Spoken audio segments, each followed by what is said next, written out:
Beats, the audio brand that sold expensive yet very popular headphones during their prime era. Everybody probably remembers them. So where are they now? Well, that same Beats is now in ownership of Apple, and they are the ones who have been producing the latest products for Beats, alongside with the new release of the Beats Studio Buds Plus, which is an upgraded version of the original Beats Studio Buds. However, I haven't got my hands on these ones.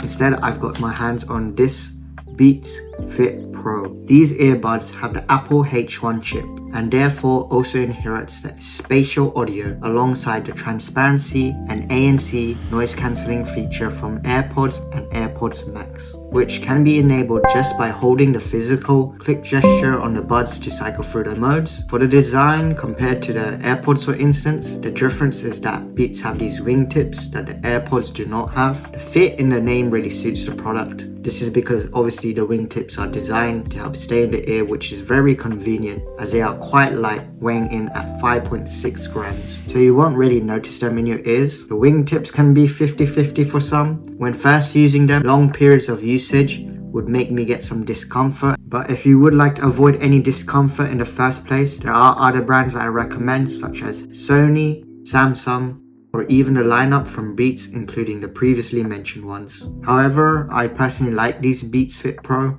The fact that they just stick in my ear and won't fall out. The Power Beats Pro instead have hooks that sit around the ear. If you don't like the idea of the wingtips, there's the other option for earbuds that won't fall out. In the box, you receive a short USB-C to USB-C cable, the case itself, and the two earbuds, and some paperwork, and even a Beats sticker, which I've decided to just snap onto my laptop.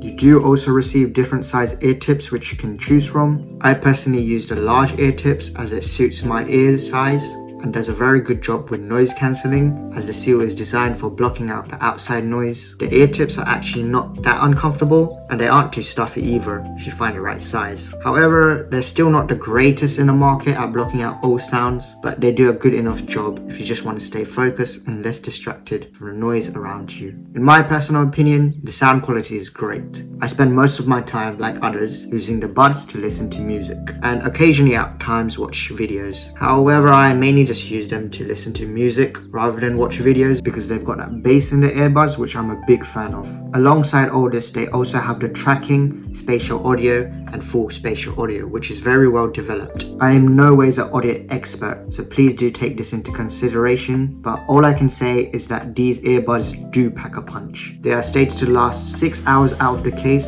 and with the case, they are stated to last additional 18 hours. For those of you who are looking for wireless charging, these unfortunately do not support the feature. The mic quality on these buds are not the greatest in terms of pricing. I mean, it's fine if you are sitting in a room and just no additional background noise is being played. However, if you're moving around, expect it to be quite disappointing. The microphone tends to pick up most, if not all, background noise, which sucks. Some people who have purchased the earbuds say that they don't like the cheap feeling of the case and overall just the bulk of the case, which is very inconvenient when it comes to carrying it around. I have bought a cheap plastic case off Amazon for this, as the magnet isn't as strong and the external case helps to stop it from opening up as easily and feels more secure. I originally planned to skip these earbuds and go straight for the Airpods, but the sale price motivated me to buy these instead. I mean, don't get me wrong, these are still good even without sale, but I couldn't find a reason to buy it for the price it was at. So the Beats Fit Pro are originally priced at $200, which is $49 cheaper than the Airpods 2nd gen. So some may just decide to spend a little more just to get the Airpods, which is still a good option and one that I was considering. But when I was in the market looking for earbuds in the UK, the price had dropped from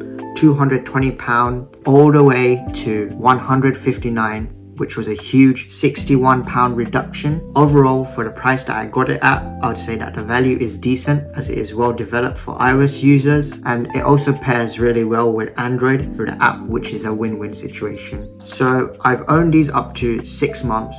I would say these are a great pair of earphones, and if you aren't really into the Apple ecosystem yet but want to start getting into it, I would highly recommend these, as like I said, they support the H1 chip, which helps for easy pairing with your MacBooks, your iPhones, and whatever Apple products you have. I would highly recommend these earbuds. Even though they are 2 years old, they are still good for current standards.